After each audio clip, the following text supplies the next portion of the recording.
इस क्लास में हम करेंगे वर्नर सिद्धांत। ये उपसहसंयोजी यौगिकों की संरचना को प्रदर्शित करने की एक अन्य सिद्धांत है। पहला सिद्धांत वीबीटी सिद्धांत हमने देखा था, अब ये दूसरा हम देख रहे हैं, इसमें वर्नर सिद्धांत देख रहे हैं। वीबीटी सिद्धांत में कुछ सीमाएं थी, कमियां थी। रंगों का ज्ञान नहीं हो पाता यौगिक के, सभी चुंबकीय गुणों की व्याख्या नहीं हो पाती है, और इसी प्रकार से जो संकुल के अंदर में जो यौगिक बनता है, जो बंध बनता है, उस बंध का स्थायित्व का ज्ञान नहीं हो पाता है। तो ये सब कमियां थी, उन कमियों को दूर करने के लिए अलग अलग और सिद्धांत दिया गया। उसमें एक सिद्धांत है वर्नर सिद्धांत, एक दूसरा CFT होता है, क्रिस्टल क्षेत्र सिद्धांत। तो इसके बारे में भी आगे वीडियो में हम चर्चा करेंगे। अभी हम लोग करेंगे वर्नर सिद्धांत। तो इस सिद्धांत की कुछ अभिधारणाएं हैं जिनको जानना जरूरी है, उसके आधार पर फिर हम यौगिकों की संरचना को करके देखेंगे। तो इस सिद्धांत में सबसे पहली बात यह है कि जो केंद्रीय धातु परमाणु होता है, उस केंद्रीय धातु परमाणु में दो प्रकार की संयोजकताएं होती है। जैसे मान के चलिए हम लोग K4 FeCN6 लेते हैं, पोटेशियम हेक्सासाइनोफेरेट को लेते हैं। तो यहाँ पर जो केंद्रीय धातु परमाणु आपको जो दिख रहा है, Fe दिख रहा है, इसमें दो प्रकार की संयोजकताएं होती है। पहला को कहते हैं हम लोग प्राथमिक संयोजकता, और दूसरा होता है द्वितीयक संयोजकता।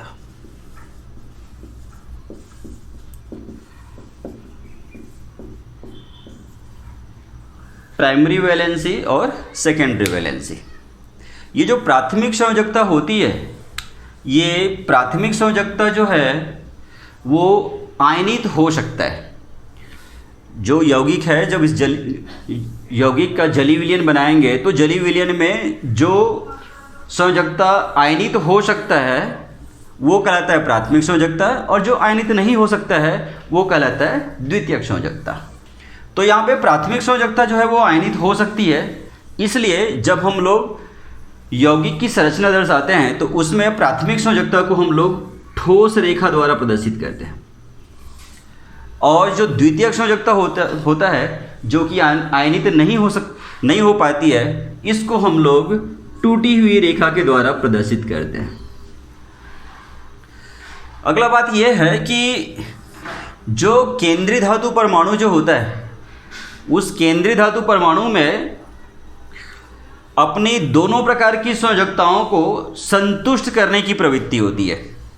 ये अपने प्राथमिक और द्वितीयक दोनों जो संयोजकताएं होती है, इन दोनों संयोजकताओं को संतुष्ट करने की इसमें प्रवृत्ति होती है, क्षमता होती है। ये अपनी प्राथमिक संयोजकता जो होती है, इस प्राथमिक संयोजकता को ये हमेशा ऋणात्मक लिगेंड के द्वारा संतुष्ट करता है। लेकिन जो द्वितीयक संयोजकता होता है, इस द्वितीयक संयोजकता को ये ऋणात्मक लिगेंड, उदासीन लिगेंड और कभी कभार ये धनात्मक लिगेंडों द्वारा भी ये संतुष्ट करता है। प्राथमिक संयोजकता हमेशा ऋणात्मक लिगेंडों से संतुष्ट होगा, लेकिन जो द्वितीयक संयोजकता होगा वो किसी भी लिगेंड के द्वारा, किसी भी प्रकृति के जो लिगेंड होता है उसके द्वारा ये संतुष्ट हो सकता है, ऋणात्मक वाले के द्वारा भी, उदासीन वाले के द्वारा भी और धनात्मक वाले के द्वारा भी।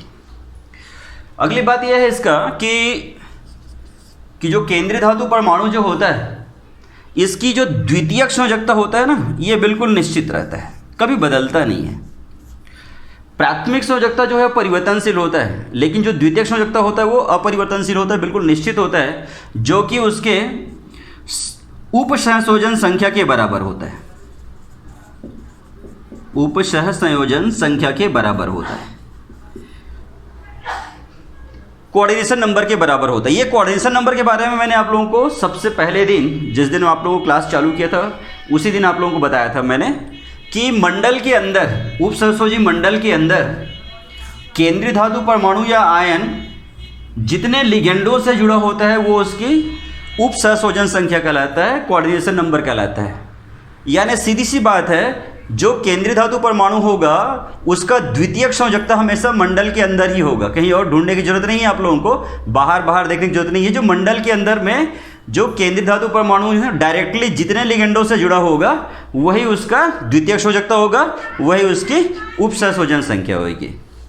और अगली बात यह है कि जो केंद्रीय धातु परमाणु की जो द्वितीयक संयोजकता होती है, इसी द्वितीयक संयोजकता के द्वारा ही,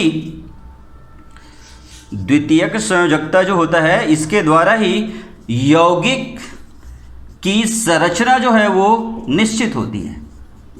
दिए गए यौगिक की संरचना कैसे होगी वो निश्चित होता है इसकी द्वितीयक संयोजकता के द्वारा, अर्थात द्वितीयक संयोजकता की जो ज्यामितीय संरचना होगी उसी आधार पर यौगिक की संरचना जो होती है वो निश्चित होती है। तो ये बातें जो है वो बर्नर सिद्धांत कहलाता है।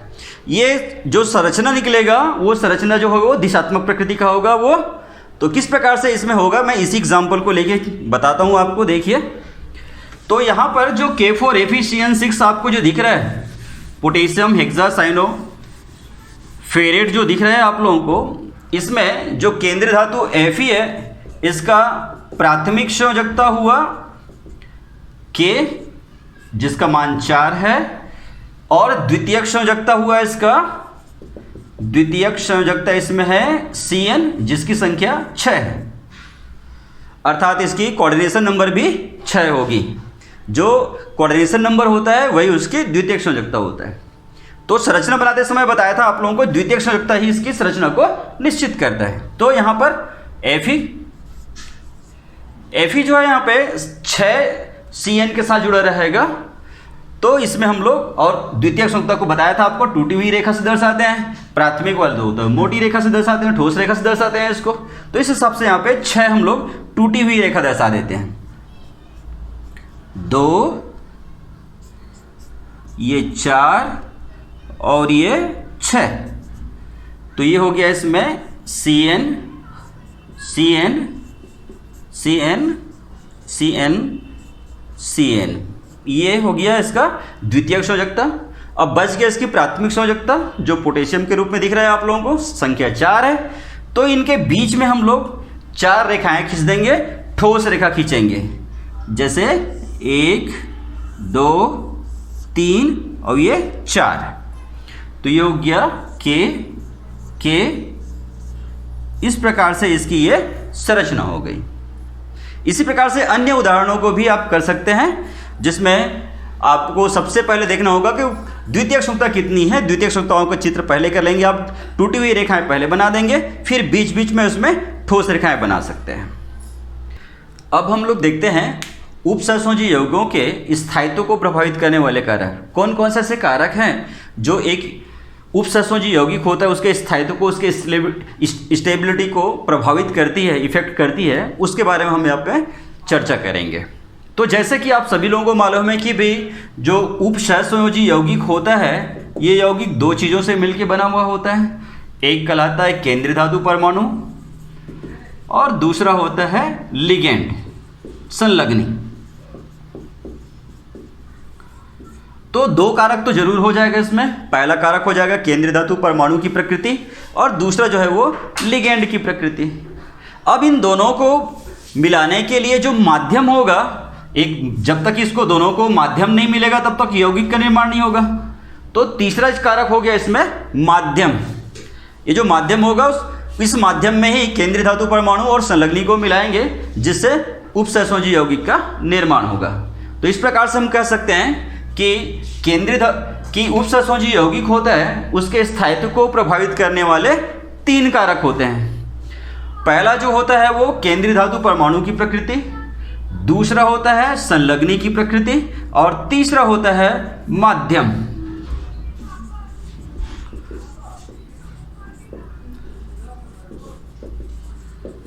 चलिए देखिए, तो ये किस प्रकार से प्रभावित करती है इसके बारे में देख लेते हैं। तो सबसे पहले हम लोग देखते हैं केंद्रीय धातु परमाणु। केंद्रीय धातु परमाणु जो होता है वो उपसंयोजी यौगिक के स्थायित्व को किस प्रकार से प्रभावित करती है उसकी चर्चा पहले कर लेते हैं। तो उपसंयोजी यौगिक जो है वो उसका स्थायित्व जो है वो स्थायित्व अधिक होता है जब उसमें भाग लेने वाले जो केंद्रीय धातु परमाणु होता है उसमें निम्न गुणों की आवश्यकता होती है, निम्न गुण होते हैं। पहला, आवेश की मात्रा, दूसरा होता है इसका परमाणु का आकार, और तीसरा होता है इसकी आयनन ऊर्जा या आयनन की एंथैल्पी।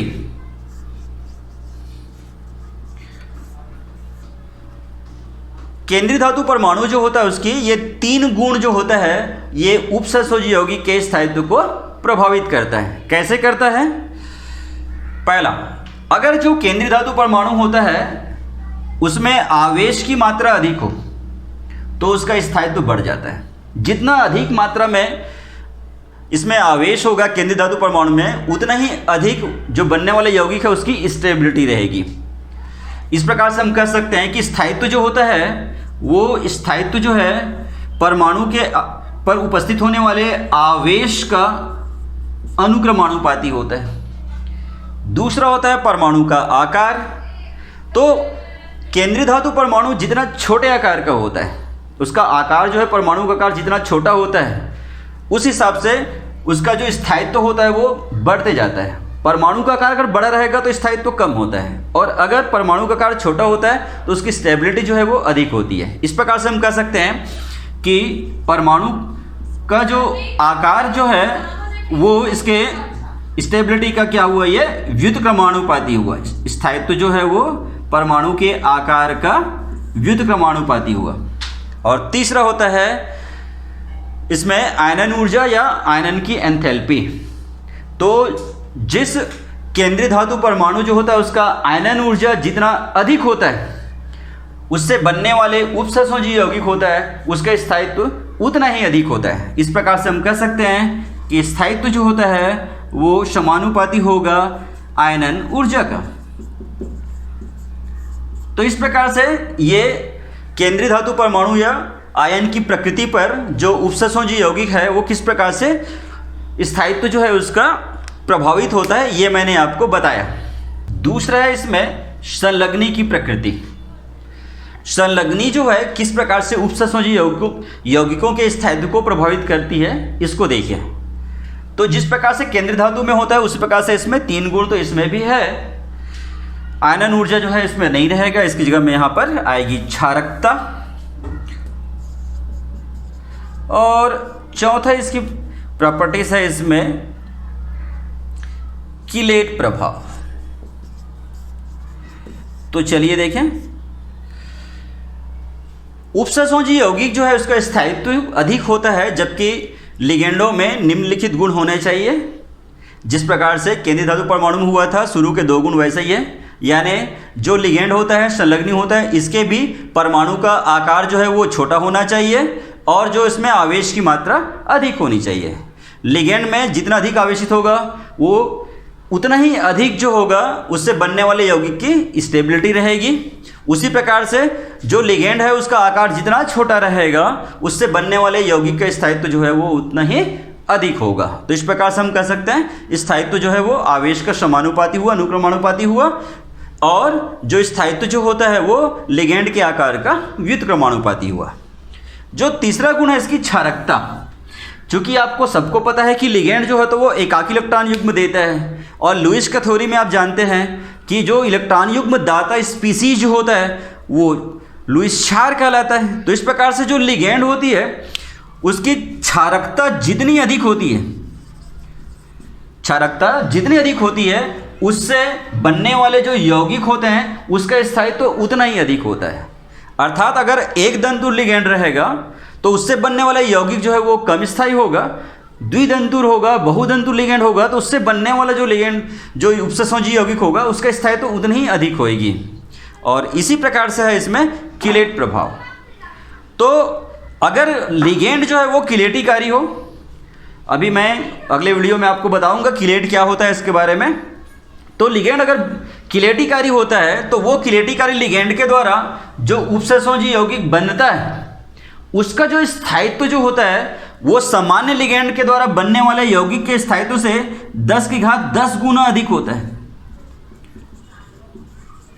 तो कहने का मतलब यह हुआ कि अगर लिगेंड जो है वो सामान्य लिगेंड ना होकर के एक दंतुर, द्विदंतुर, बहुतंतु लिगेंड ना होकर के वो किलेटिकारी लिगेंड रहता है। किलेट बनाने वाला लिगेंड को किलेटिकारी लिगेंड कहते हैं। इसके बारे में बाद में चर्चा करेंगे।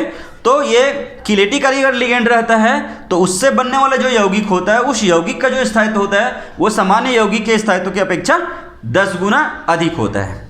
अब तीसरा बच गया हमारा माध्यम की प्रकृति। तो ये माध्यम, जिस माध्यम में हम लोग केंद्रीय धातु परमाणु और लिगेंड को, संलग्नी को मिला रहे हैं, आपस में क्रिया करा रहे हैं, अगर उस माध्यम का परावैद्युतांक, माध्यम का परावैद्युतांक और द्विध्रुव आघूर्ण